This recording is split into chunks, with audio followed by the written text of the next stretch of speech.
नमस्कार मित्रांनो, कथा सरिता भाग 1मध्ये आपलं हार्दिक स्वागत आहे. मित्रांनो, आज आपण गौतम बुद्धाच्या जीवनावरचा एक प्रसंग कथेरूपाने ऐकूया. एकदा गौतम बुद्ध एका जंगलामधून जात असताना एक अंगुलीमाल नावाचा राक्षस बुद्धासमोर उभा राहिला. अकराळ विक्राळ रूप घेऊन, हातामध्ये तलवार घेऊन तो गौतम बुद्धाच्या अंगावर धावून आला. त्यांनी सांगितलं, हे माणसा, तुला माझी भीती वाटत नाही? गौतम बुद्धांनी स्मित हास्य केलं. त्यांनी सांगितलं की तू एक माणूस आहे, तुझी काय भीती वाटायची कारण आहे? त्यानंतर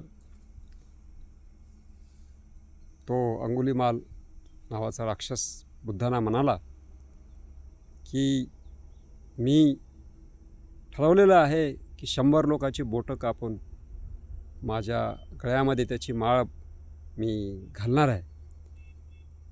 आता तू मला 100वा व्यक्ती भेटलास, आता मी तुझे शेवटची बोटं छाटून मी माझ्या गळ्यामध्ये त्याची माळ घालणार आहे. बुद्धांनी त्याच्याकडं शांत नजरेनं पाहिलं. त्यांनी सांगितले की काही हरकत नाही, बेशक तू माझी बोटं कापू शकतोस, परंतु एक अट आहे, एक कंडिशन आहे. त्यांनी सांगितले की कोणती कंडिशन आहे? त्यांनी सांगितलं की तो या जवळ एक वृक्ष होता, त्या वृक्षाची एक वृक्षाची फांदी तरी कापून दाखव. तो मोठ्याने हसला. ते म्हणलं, त्यात काय?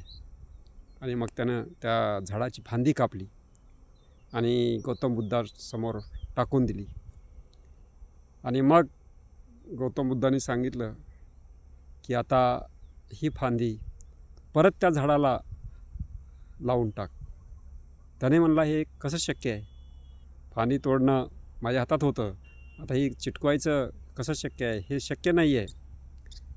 मग त्यावेळेस बुद्धांनी त्याला सांगितलं की भल्याग्रस्ता, ज्याप्रमाणे झाडाची फांदी एक पानसुद्धा आपण त्याला परत चिटकवू शकत नाही, त्याप्रमाणे आपल्या जीवनामध्ये